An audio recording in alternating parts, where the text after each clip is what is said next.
Shall we begin?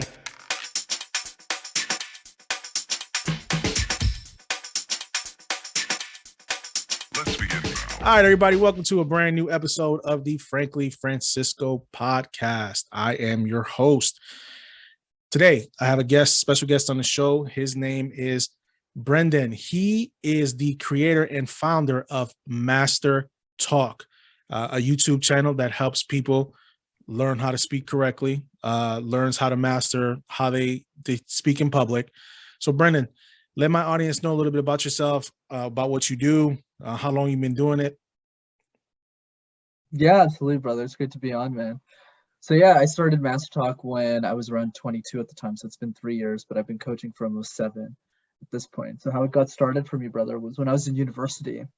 I used to do these things called case competitions. Think of it like professional sports, but for nerds. So the guys my age were playing football or basketball or rugby. I was doing presentations competitively, and that's how I learned how to speak. But then as I was progressing in these competitions, I started coaching people how to speak that were younger than me, not because I knew how to coach people, but because we didn't have a communication person to help them do well at these competitions. So I just kind of self-anointed myself. I helped them out with the journey. That's how I learned the skill set of how to coach people. And that's what led to the idea for the YouTube channel, because I realized everything in my head wasn't available for free on the internet, and then it led to what it is today. That's awesome, man. So essentially you've been doing this since school. Like you've literally had competitions where about this actual subject, which is, it blows my mind that they actually have competitions about this. Like, it's amazing. Like, you learn something new every day. This is why I love doing what I'm doing, because I would have never thought in a million years there was a competition of exactly about what you do, which is, it blows my mind for it.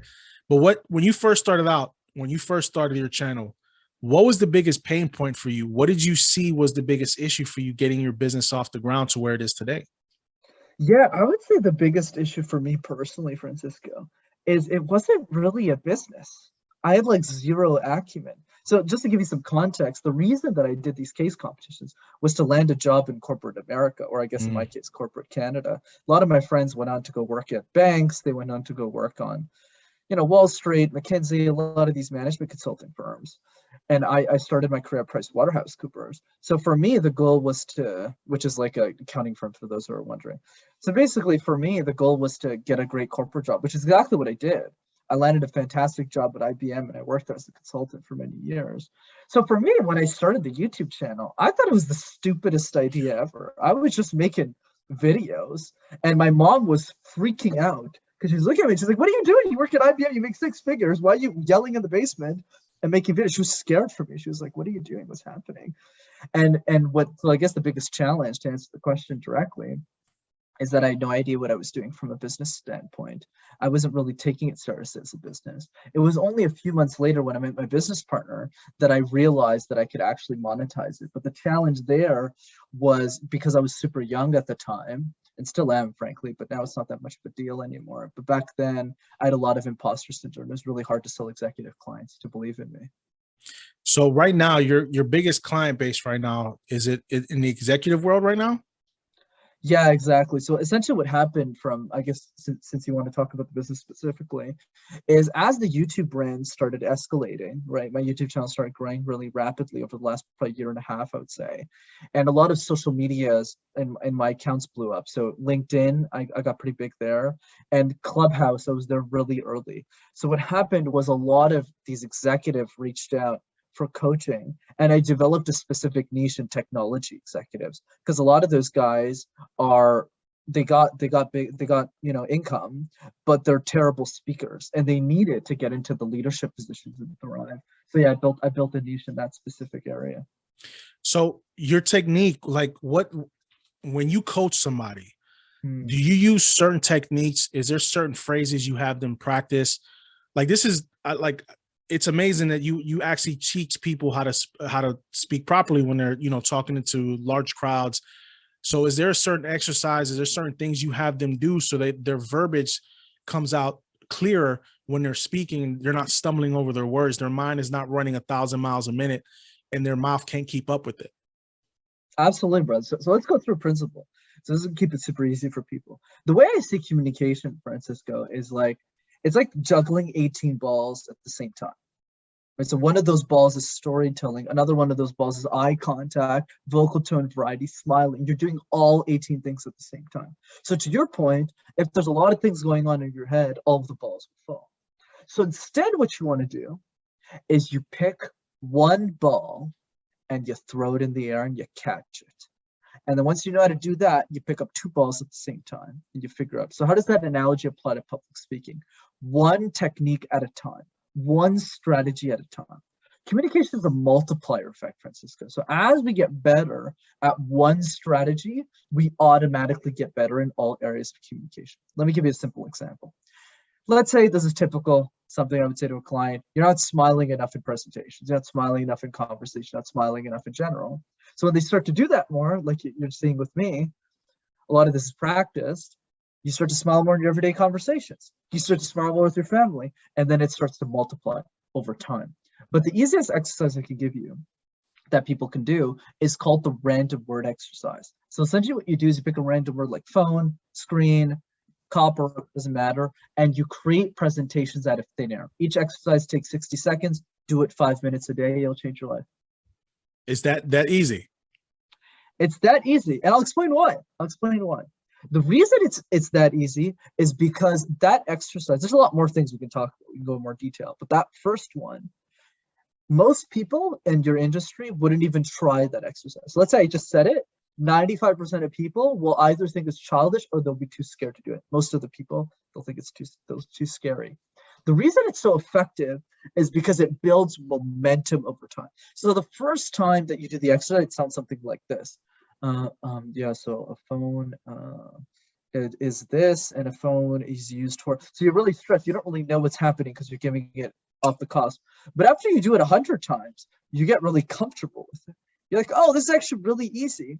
And it tricks your mind into believing that everything is easy in communication. And once that barrier is broken, you could do anything. And the other reason it's effective is that's way harder than the corporate world, whether you're an entrepreneur, a business owner, or a corporate employee, because no one's asking you about avocados at work. You know, you said you're a banker, you're giving presentations on banking. Nobody's coming up to you and going, yo, Francisco, can you talk about like your tooth for 2 seconds? Nobody does that in corporate. So that's the key. So I kind of get what you're saying about, repetitive. So me and my oldest son, what we do is sometimes we'll start having a conversation. He doesn't realize that that it's happening. So we'll pick a subject. We went to a fair this summer. Okay. And we seen somebody dressed up as he was like spaghetti. So we just made an entire story, an entire backstory about how the spaghetti was a superhero, and then how we made a character up called Tomato Man, where he had a whole villain backstory. It was just stuff like that. It gets the mind going, and he's able to create in his head with no problem. He didn't even realize that we went on for it annoyed my wife to no end. But stuff like that, I get what you're saying. It's when you're able to do that, your mind is able to keep up with what your thoughts start coming a lot faster than you think it would normally do.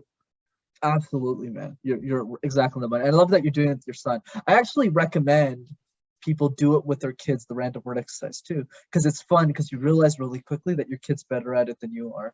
And then you start to get a bit jealous, and then you start to do it better. Their imaginations are off the wall, man. They'll just come up with stuff like you wouldn't even think of. Like where'd that come out of left field from? Like you wouldn't think about it. So have you held, I know you deal with corporate America. I know you have a lot of executives that you deal with. Have you held like conferences? Have you gone to conferences? Have you had those talks where you've been in front of a crowd speaking, and where those lights shining down on you and all those people staring dead at your face? What was the first time? What did it feel like the first time you had to do that? Were you comfortable enough, or did you have jitters, or do you still get jitters when you do it?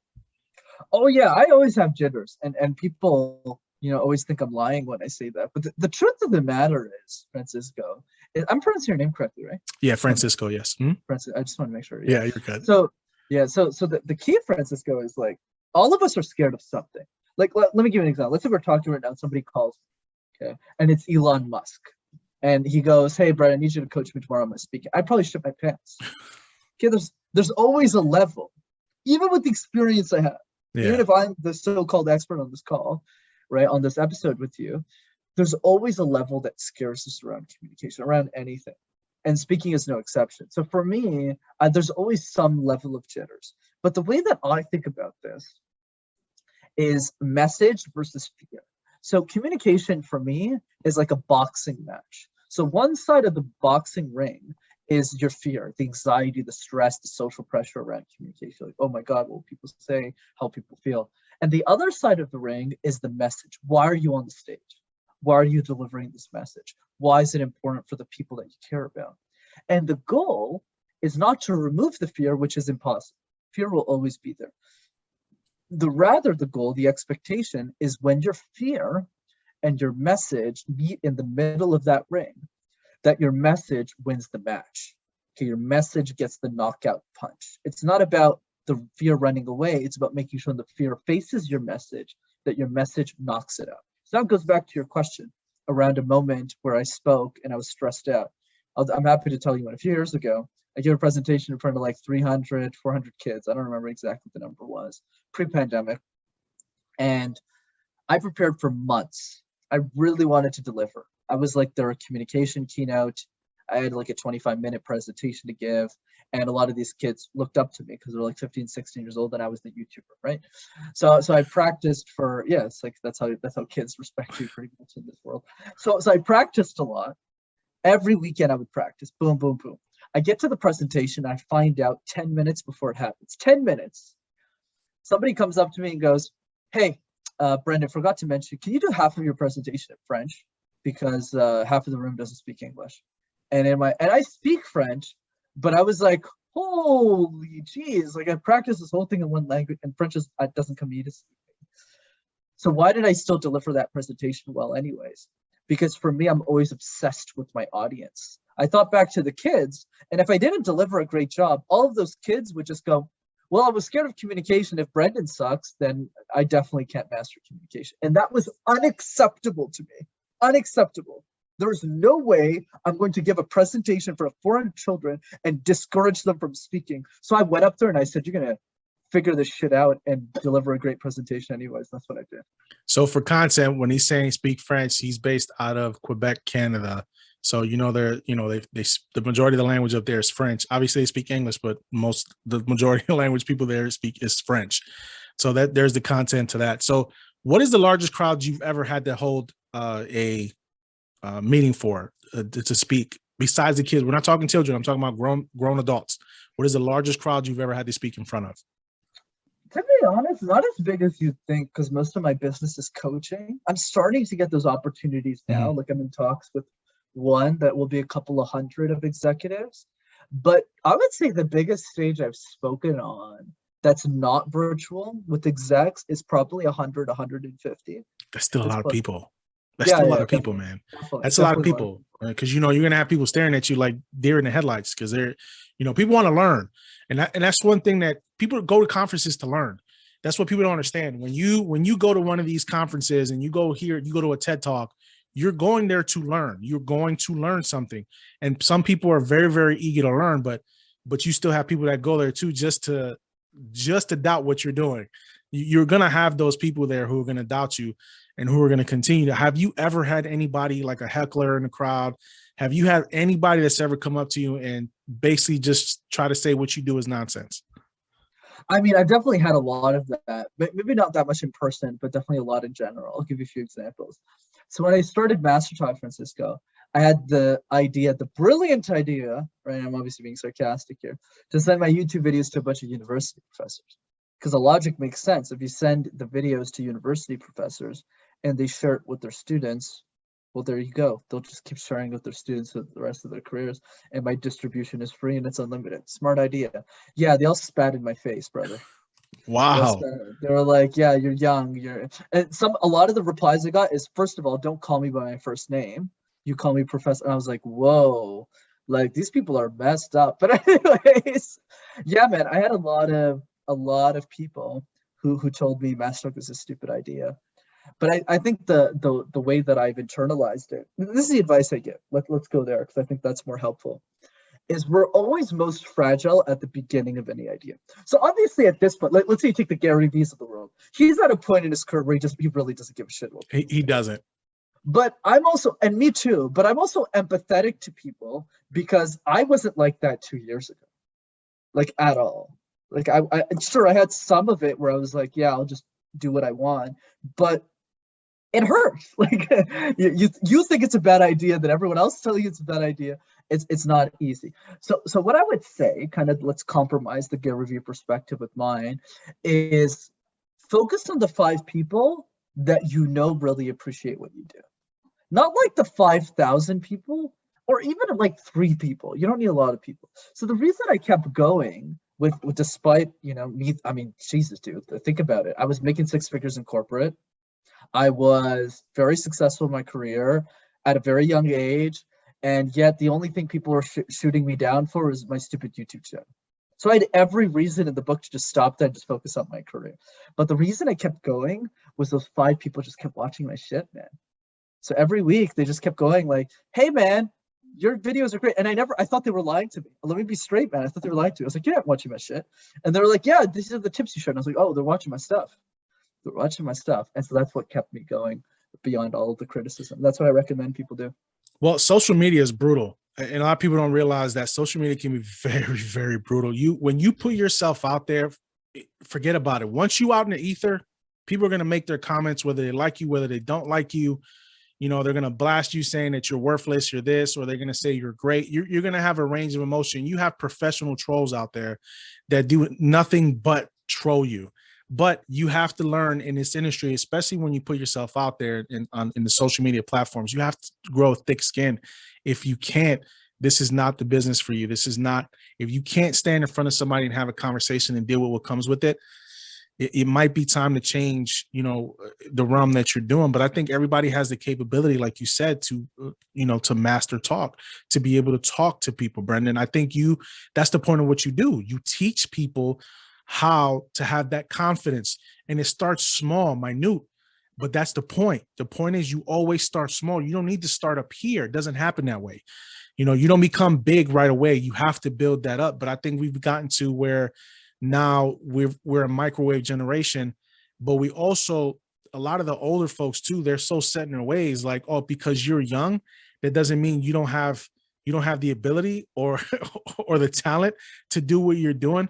To me, that's BS. It shows the ignorance of people sometimes, especially college professors, like, oh, don't call me by my first name. Stop. You're a grown man the same way he's a grown man. Let's not play that. That aggravates me more than anything else. But it's a talent. You have a talent. A lot of people don't have that talent. You have the gift of gab. You do. You're able to talk to people, but you're self-taught in that as well. Now, do you practice as well? Do you have a routine where do you stand in front of a mirror, or do you get in front of a mic, or do you just talk to people to continue to hone those skills that you're learning on a daily basis? Yeah, absolutely, Francisco. And I appreciate you saying that, brother. I think what I would say is, like, we all have the gift of gab. It's just the gab is different, right? So for me, don't ask me to be a rapper. It ain't gonna work. Like, I'll screw that shit up faster than the toast. I don't even know how to do laundry. That's how weak I am. Like, my family optimizes all that for me, so I can just focus on what I'm good at. So I'm super grateful for the people in my life. But the point I want to drive is, like, I am like the ethos of the quote by Kevin Durant, which is, hard work beats talent when talent fails to work hard.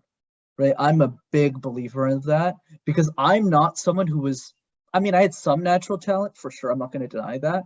But a lot of it was definitely worked on. In university, I probably presented over 400 times. It was a nut job. I probably coached 70, 75 people in 3 years. I always like to say I'm the Michael Jordan that nobody gives a shit about, because, like, people care about Michael Jordan, right? He's like, I'm sure you've seen The Last Dance or whatever, right? You see him, he's being annoying to his teammates, but people give a shit about basketball. I do the same thing, by the way, in case competitions. Nobody cares about them, which is good, because I get less slack for it. I get less pain for it. But the point I want to drive is definitely, especially in my younger days, my work ethic was absolutely insane. I don't think I'm as hardworking as I used to be. I was nuts. I was sleeping like 4 hours a day, presenting, coaching people. Like, I don't even know why I did all that. It was nuts. I just really wanted to win these competitions.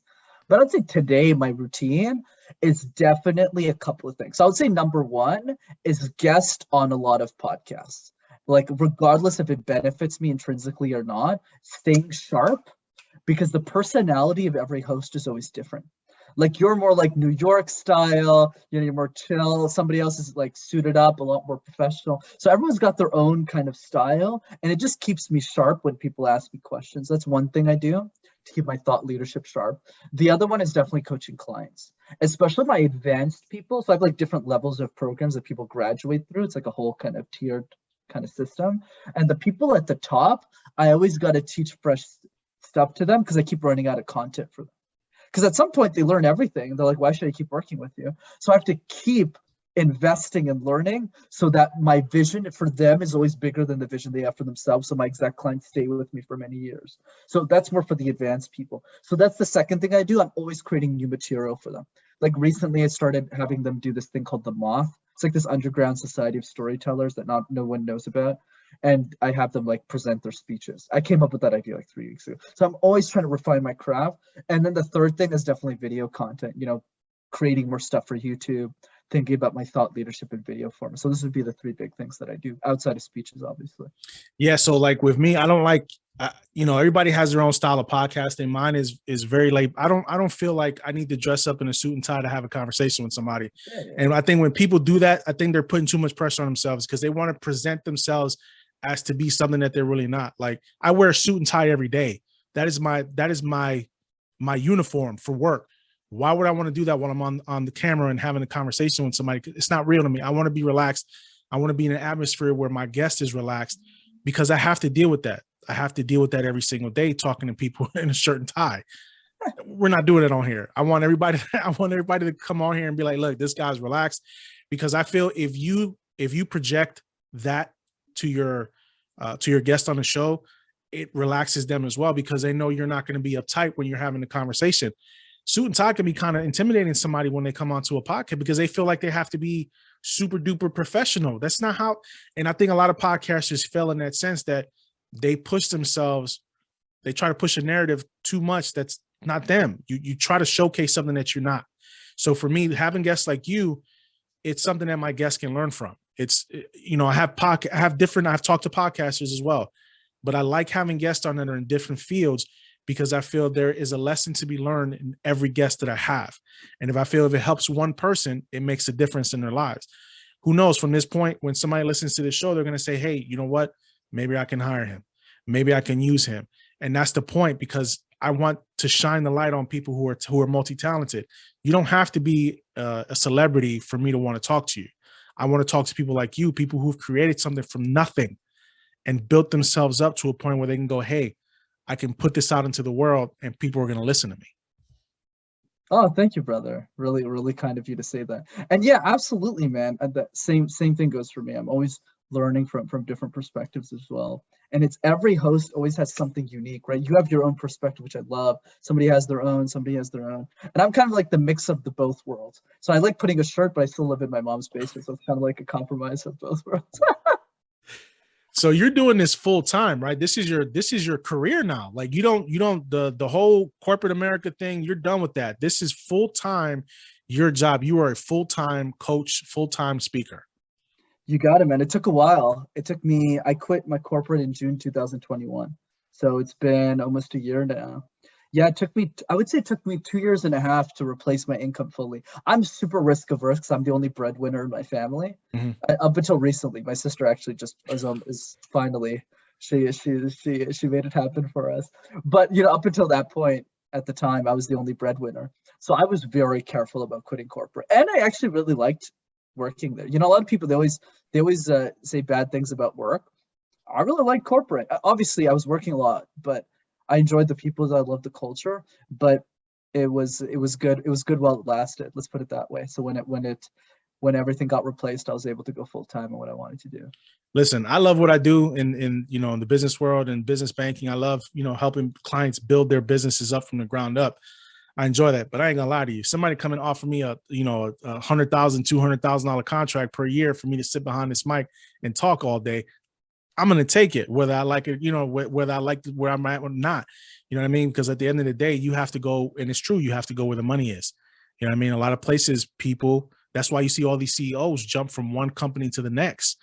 You know what I mean? They don't, there's no loyalty when it comes to corporate America. They go where the money is. If somebody's going to offer you, $30 more million than what you were making at one place, you're going to go there regardless of what it is. So you have to go where it's going to make you happy, and you have to go where you feel you're going to be most profitable and where you're going to make the most money at. So how much content do you put out per week? This is big, because I think a lot of people struggle with that aspect. You concentrate on videos, but how much actual content on social media sites do you put out per week? Right. So happy to answer that, Francisco. And let me give a bigger perspective to that as well. I think the biggest mistake content creators make in general, Francisco, is they don't think about their personal brand in decades, but rather days. So they're always focused on what's hot. TikTok is hot. LinkedIn organic, super hot. Whatever Gary Vee says is hot, just follow that. It's hot. Whereas what very few people do, which is exactly what he does, and the brands that actually win, is they think about the game across 10 years. Because those are the people that actually win over a decade. And what are those people doing? So when I started, my social media journey, I guess 3 years ago, I just looked at the obvious. What is the platform that if I invested 10 years and did a great job and focused it and won, because you don't want to half-ass 9 platforms, do a really good job at one and beat everyone else at one. What is that one that's going to actually compound over time? And I realized really quickly that YouTube was the winner. And the reason is because Facebook, count the number of famous people on Facebook. I mean, at some point, you're like, I don't know, right? You kind of just go whatever. Instagram, you might name a couple of models. Okay, Kim Kardashian, okay, Kylie Jenner. And then you might run out of names after like 2025, maybe. Podcasting, yeah, there's a couple of people who are famous in podcasting in the medium, but people outside the medium don't know people like Lewis Howes. They don't know people like Jordan Harbinger. They don't recognize these people in the street, except for maybe like Joe Rogan, right? And some other couple of days. Blogs, okay, Seth Godin is probably like one of the few people. Tim Urban. People like, I'm listening, and people probably don't even know the people I'm talking about, right? And then we just keep going through. But YouTube, you could go forever. Airrack, Mr. Beast, PewDiePie, like you could just keep going. The number of people that you listen to that have status. So YouTube was a big part of my strategy because I realized that it's the best distribution tool of the world over the long term. So now let's do the math. 52 weeks a year, because minimum once a week is the minimal requirement, generally speaking, if you want to win on YouTube. Over 10 years, that's 520 videos. So if I make 500 videos, give or take, and every single one is gold, and I drop them once a week and I don't miss for 10 years, I'll definitely win social. And that's excluding every other platform, everything else that I do, if I just get that thing right. So all of my focus at the beginning, Francisco, was just meeting that goal. How do I make sure that my YouTube channel is the best in the world in that niche? And that was my only focus. And that's the only reason I got the success really quickly. And that's my recommendation for people. So just to break down your answer directly, I just want to give that principle first. I post daily on LinkedIn and once a week on YouTube, and I pretty much do nothing else besides guessing on pods. So one of the things I found is the hardest nut to crack is YouTube for me. I don't average. I average maybe 4 views. Some videos I've averaged 100. Some videos, like I had a flat earther that I did a podcast with that got 8,000 views. So yeah, but my thing is to crack that nut. It's just it's frustrating sometimes but I just keep posting. I'll keep posting per week. But everything, people want you to advertise now. Everything's about advertising. Everything's about spending money. And I understand you have to spend money to make money, but I find it hard with YouTube because if you're not an OG YouTuber, you know what I mean, and you didn't get in when YouTube was first out, it's kind of hard to get those views, those 1,000 views and 2,000 views. Like I have 101 followers right now. Like I didn't even think I was going to get right. I didn't even think I was going to get to that. But you can't monetize on YouTube till you reach 1,000 subscribers. And I'm not going to buy subscribers. I'm not going to do it because it's easy for you to go out and buy subscribers, but YouTube's going to know. They're going to know, because if they're not interacting with you when you're interacting with your content, then they're going to know it's bogus. So how did you navigate that? Like, because I don't understand, like YouTube is one of those things that frustrates me to no end. Absolutely, bro. So I'll give some honest truth because you know me, I was like the tough love. I'm sure you realize at this point. So tough love is this: first 1,000 subscribers, man. Google that owns YouTube isn't going to help any of us, okay? Because their goal is to make money, which is totally fine. Okay, 100% legitimate. They're a business; they got to run like a business. But what I also like about YouTube is that they're fair. So if you have the best video in town and your stats show the best video, they'll push it up. That's why Mr. Beast has the best production. He spends millions of dollars on each video, which is absolutely mind-boggling, which is a story for another day. So how do you win? The first 1,000 subscribers, to your point, YouTube will monetize you, which means until you hit 1,000 subscribers, YouTube's not going to help push a single thing for you because they don't make money. If they take 40% of your ad money, but you aren't running ads, they're not going to help you. And this is why when you have 1,000 subscribers, I always tell people to turn on ads, whether they want to make money from ads or not. Because if you don't turn your ads on, Google won't push up your videos. They won't tell you that, but that's just the truth. Because they got to make money, which is totally fine. I have nothing against that. I make money from YouTube. It's fine. There's nothing wrong with that. But given that, how do you tilt the edge in your favor? How do you tilt the edge in your favor? Dude, my first 1,000 subscribers, I hustled my fucking face off to get those 1,000 subs. I messaged 2,000 people individually because I had a massive network from university because I was a crazy networker. I never asked my network for a thing, except maybe like donations to a charity. I never asked for a thing. Like for me, because I always gave a lot, with case competitions, I have a big reputation from that. That's how I got 1,000 subscribers in 3 months. I didn't buy them, but I earned them through all of the equity I built up over 3 years. I said, guys, you didn't do shit for me. I helped you with a bunch of shit. All I'm asking for is support me. I'm trying to create communication videos for the world. All those people got behind me. So all of my 20-year-old students, my 19-year-olds, they started sharing my shit to everybody. Even if my videos were crap back then, that's how I got to 1,000. And then the rest, obviously, the algorithm helped me and whatnot. That's awesome. But I think the key is don't rely on luck because it's not going to get you there. All right. So before we jump off here, where can people reach you at? What are your socials so they can click on you, read you, see you, hear you? Yeah, absolutely, brother. Absolutely. So once again, great conversation, dude. First of all, love speaking to you. So two ways to reach me. The first one is YouTube. So just go on Master Talk, check out the videos, enjoy them. And then the second way is if you're interested in coaching, come to one of my free interactive live trainings. So I do a free training every few weeks over Zoom. It's a live call. It's not a webinar. People come into Zoom. I'm coaching people free on that call. And you can register for that at rockstarcommunicator.com, and everyone's invited. Even if you can't afford coaching, just come enjoy the ride. That's awesome. I appreciate it, man. Thank you for coming on the show. We need to have this conversation again down the road. Love to have you back on. Who knows? We might be able to make this a series on being able to, talk to people. So if you have the time, because I know you're a busy man. But I appreciate everybody tuning in. Thanks, everybody. We'll talk to you next time.